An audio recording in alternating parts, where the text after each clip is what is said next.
e livro de 1 Samuel, capítulo 13. Guerra entre os israelitas e os filisteus. Saul havia reinado em Israel durante 1 ano. No segundo ano do seu reinado sobre o povo, escolheu 3.000 homens de Israel. 2.000 estavam com Saul em Micmas e na região montanhosa de Betel. E 1.000 estavam com Jonatas em Gibeá de Benjamim. Saul despediu o resto do povo, cada um para a sua casa. Jonatas derrotou a guarnição dos filisteus que estava em Gibeá, e os filisteus ficaram sabendo disso. Então Saul mandou tocar a trombeta por toda a terra, dizendo: Que os hebreus escutem isto. E todo o Israel ouviu dizer: Saul derrotou a guarnição dos filisteus, e agora os filisteus estão com ódio de Israel. Então o povo foi convocado para se juntar a Saul em Gilgal. Os filisteus se reuniram para lutar contra Israel com 30.000 carros de guerra, 6.000 cavaleiros e povo em multidão como a areia que está na praia do mar. Eles foram e acamparam em Micmas, a leste de Bet-Aven.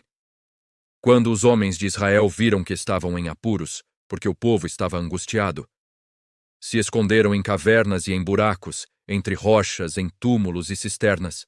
Também alguns dos hebreus passaram o Jordão e foram para a terra de Gade e Gileade. E o povo que permaneceu com Saul, estando este ainda em Gilgal, se encheu de temor. Saul oferece sacrifícios e é reprovado por Samuel. Saul esperou 7 dias, segundo o prazo determinado por Samuel. Mas como Samuel não vinha a Gilgal, o povo foi se espalhando dali. Então Saul disse: Tragam-me aqui o holocausto e as ofertas pacíficas. E ofereceu o holocausto. Mal tinha ele acabado de oferecer o holocausto, eis que chegou Samuel. Saul saiu ao encontro dele para o saudar. Samuel perguntou: O que foi que você fez? Saul respondeu: Vendo que o povo ia se espalhando daqui, e que você não vinha no prazo combinado, e que os filisteus já tinham se ajuntado em Micmas, eu disse comigo: Agora os filisteus virão contra mim em Gilgal, e ainda não busquei a face do Senhor. Assim, forçado pelas circunstâncias, ofereci holocaustos. Então Samuel disse a Saul: Você cometeu uma loucura, não guardando o mandamento que o Senhor seu Deus lhe ordenou. Pois o Senhor teria confirmado para sempre o seu reinado sobre Israel. Mas agora o seu reinado não subsistirá. O Senhor buscou para si um homem segundo o seu coração e já lhe ordenou que seja príncipe sobre o seu povo, porque você não guardou o que o Senhor lhe ordenou. Então Samuel se levantou e foi de Gilgal a Gibeá de Benjamim. Saul contou o povo que estava com ele. Eram cerca de 600 homens. Saul, o seu filho Jonatas e o povo que estava com eles ficaram em Geba de Benjamim, enquanto os filisteus estavam acampados em Micmas. Os saqueadores saíram do campo dos filisteus em 3 tropas. Uma delas tomou o caminho de Ofra à terra de Sual.